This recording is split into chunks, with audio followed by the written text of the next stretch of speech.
Willkommen in der Welt der steinernen Zeugen der Geschichte. Es erfüllt uns mit großer Freude, dass Sie heute wieder zu uns gefunden haben, um in die Geheimnisse vergangener Epochen einzutauchen. Wir danken Ihnen herzlich für Ihr Interesse an diesem Video auf unserem Kanal Legendäre Burgen und Dome.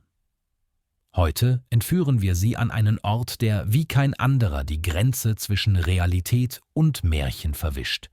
Ein Ort, der hoch über den Nebeln der Schwäbischen Alb thront und dessen Mauern Geschichten von Ritterlichkeit, Poesie und unvergänglicher Schönheit flüstern. Tief verwurzelt im schroffen Kalkstein der Schwäbischen Alb, dort, wo der Wind die Lieder alter Zeiten durch die Täler trägt, erhebt sich ein Bauwerk von fast ätherischer Anmut. Schloss Liechtenstein.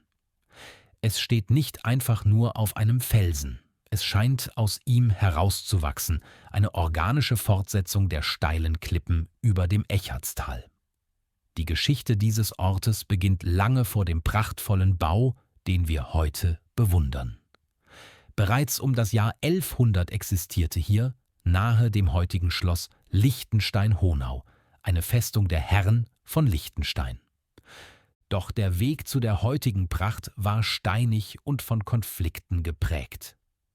In jenen fernen Tagen, als das Land von den Städtekriegen erschüttert wurde, war die Burg Liechtenstein ein ständiger Dorn im Auge der freien Reichsstadt Reutlingen. Zweimal wurde der alte Stammsitz in den Jahren 1311 und 1377 dem Erdboden gleichgemacht. Doch der Geist des leuchtenden Steins, denn das bedeutet der Name Liechtenstein, ließ sich nicht bezwingen. Im Jahr 1390 wurde eine neue Festung errichtet, nur wenige hundert Meter von den Ruinen der alten Anlage entfernt. Sie galt als eine der wehrhaftesten Bastionen des späten Mittelalters, uneinnehmbar und stolz. Doch wie alles im Fluss der Zeit verlor auch sie an Bedeutung, verfiel zur Ruine und wurde schließlich 1802 unter König Friedrich I. von Württemberg bis auf die Grundmauern abgetragen, um einem schlichten Jagdschloss Platz zu machen. Der wahre Zauber sollte jedoch erst Jahrzehnte später erwachen. Die Wiedergeburt des Schlosses als Märchenschloss Württemberg verdanken wir der Kraft der Literatur und der Vision eines Mannes. Im Jahr 1826 veröffentlichte der Dichter Wilhelm Hauff seinen historischen Roman Liechtenstein. Dieses Werk entfachte eine Welle der Begeisterung für das Rittertum und die mittelalterliche Romantik. Ein Mann war von dieser Geschichte besonders ergriffen. Graf Wilhelm von Urach, späterer Herzog von Urach und leidenschaftlicher Patriot. Im Jahr 1837 erwarb er das Anwesen von seinem Cousin, König Wilhelm von Württemberg. Sein Ziel war es nicht, bloß ein Haus zu bauen, sondern ein Monument der deutschen Geschichte und der ritterlichen Tugenden zu erschaffen. Unter der Leitung des Architekten und Restaurators Karl Alexander Heideloff begann 1840 der Bau des heutigen Schlosses. Wilhelm von Urach war kein passiver Bauherr. Er war die Seele des Projekts, brachte seine eigenen künstlerischen Visionen ein und gestaltete die Räume mit einer Detailverliebtheit, die heute noch sprachlos macht. Bis heute ist das Schloss im Besitz der Herzöge von Urach, die dieses Erbe mit Stolz und Hingabe bewahren und pflegen. Wer vor dem Schloss steht, spürt die ehrfurchterregende Präzision, mit der es direkt an den Abgrund gebaut wurde. Schloss Liechtenstein befindet sich auf einer Höhe von 817 Metern über dem Meeresspiegel und thront damit stolz etwa 250 Meter über dem Fluss Etschas. Die technische Meisterleistung besteht darin, wie die neogotische Architektur die alten Fundamente der Festung von 1390 integriert. Das Hauptgebäude erstreckt sich über 3 Stockwerke und wird von einem markanten, runden Turm dominiert, der wie ein Finger Gottes in den Himmel weist. Die Anlage ist über eine schmale Brücke zugänglich, die eine tiefe Felsspalte überspannt. Ein architektonisches Element, das das Gefühl der Unerreichbarkeit und Exklusivität verstärkt. 1857 wurden der äußere Schlosshof, die massiven Basteien und die wehrhaften Türme hinzugefügt, die dem Ensemble seinen wehrhaften und zugleich romantischen Charakter verleihen. Im Inneren offenbart sich eine Welt voller Pracht.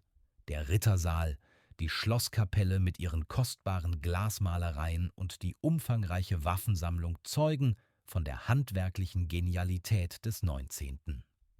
Jahrhunderts. Besonders erwähnenswert sind die Kunstwerke des Meisters von Liechtenstein, deren mystische Ausstrahlung die Besucher in ihren Bann zieht. Es heißt, dass in den Nächten, wenn der Nebel der Schwäbischen Alb so dicht ist, dass man die Hand vor Augen nicht sieht, das Schloss zu atmen beginnt. Die Legende vom leuchtenden Stein besagt, dass der Felsen selbst in mondhellen Nächten ein sanftes Eigenlicht abgibt, als wolle er den Weg für die Geister der alten Ritter weisen, die immer noch über das Tal wachen. Man erzählt sich auch von Wilhelm Hauffs Inspiration. Es wird gemunkelt, dass er während seiner Wanderungen durch die Alb eine Erscheinung hatte, ein Bild eines Schlosses, das so perfekt und rein war, dass es nur durch die Kraft des Geistes entstehen konnte. Die Mystik des Schlosses wird durch seine Lage verstärkt. Oft wirkt es, als schwebe es über den Wolken, losgelöst von der irdischen Welt. Es ist ein Ort, an dem die Grenze zwischen Fiktion und Realität verschwimmt.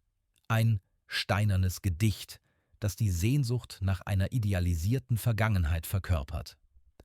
Viele Besucher berichten von einem Gefühl der zeitlosen Ruhe, als ob die Uhren innerhalb der Mauern langsamer ticken würden. Die Bedeutung von Schloss Liechtenstein geht weit über seine Architektur hinaus. Es ist eines der bedeutendsten Zeugnisse der deutschen Neogotik und des romantischen Historismus. In einer Zeit, in der sich die Welt durch die Industrialisierung rasant veränderte, suchten die Menschen Zuflucht in der Idealwelt des Mittelalters. Liechtenstein ist das gebaute Manifest dieser Sehnsucht. Im Vergleich zu anderen Bauten, wie dem Schloss Neuschwanstein in Bayern, ist Liechtenstein intimer, fast schon persönlicher in seiner Ausstrahlung. Es gilt als eines der schönsten Burgen Deutschlands, auch wenn es technisch gesehen ein Schloss ist, da es die Harmonie zwischen Natur und Architektur in Perfektion darstellt. Die Innenausstattung, die fast vollständig im Originalzustand erhalten geblieben ist, macht es zu einem lebendigen Museum des 19. Jahrhunderts. Die Geschichte Schloss Liechtenstein ist eine Geschichte der Beständigkeit. Trotz der Zerstörungen im Zweiten Weltkrieg wurde das Schloss mit unglaublicher Hingabe und der Unterstützung von Organisationen wie der Wüstenrot-Stiftung restauriert, um seine Pracht für kommende Generationen zu bewahren. Heute ist das Schloss ein Magnet für Menschen aus aller Welt. Als eines der beliebtesten Baden-Württemberg-Ausflugsziele bietet es nicht nur Geschichte zum Anfassen, sondern auch atemberaubende Panoramen. Die Schwäbische Alb-Wandernrouten führen oft direkt am Schloss vorbei, wobei der Liechtensteiner Schlossfelsen als einer der besten Fotospots Baden-Württemberg gilt. Besonders beliebt ist die Perspektive für eine Schloss Liechtenstein-Drohneaufnahme, da nur aus der Luft die dramatische Lage am Abgrund vollends zur Geltung kommt. Besucher können das Schloss im Rahmen einer Schloss-Liechtenstein-Führung erkunden, bei der man tief in die privaten Gemächer und die Geschichte der Herzöge von Urach eintaucht. Für die Planung Ihres Besuchs ist es wichtig, sich vorab über Schloss Liechtenstein-Tickets und die saisonalen Öffnungszeiten zu informieren. Die Anreise ist bequem und für Besucher, die mit dem Auto kommen, ist das Thema Schloss Liechtenstein Parken durch gut ausgeschilderte Plätze in der Nähe unkompliziert gelöst. Sogar weltweit hat dieses Schloss Spuren hinterlassen. In Südafrika und den USA existieren Repliken, die von der universellen Faszination dieses Bauwerks zeugen. Doch nichts übertrifft das Original, das hier auf dem Rand der Alp der Zeit trotzt. Wir hoffen, dass dieser Streifzug durch die Geschichte und die Mystik von Schloss Liechtenstein Ihre Fantasie beflügelt hat. Dieser Ort ist mehr als nur Stein und Mörtel. Er ist ein Beweis für die Kraft menschlicher Träume und die unvergängliche Schönheit der Kunst. Wenn Sie nun den Wunsch verspüren, diesen magischen Ort selbst zu besuchen, haben wir alles für Sie vorbereitet. Mehr Informationen über dieses Objekt, die genaue Adresse sowie den aktuellen Zeitplan und die Öffnungszeiten finden Sie unter dem Link zur offiziellen Quelle, den wir für Sie in der Videobeschreibung hinterlegt haben. Vielen Dank, dass Sie Teil unserer Reise waren. Wenn Ihnen dieser Ausflug in die Welt der legendären Burgen und Domeh gefallen hat, vergessen Sie nicht, unseren Kanal zu abonnieren und die Glocke zu aktivieren. Bis zum nächsten Mal, wenn wir wieder ein Geheimnis der Geschichte für Sie lüften. Auf Wiedersehen.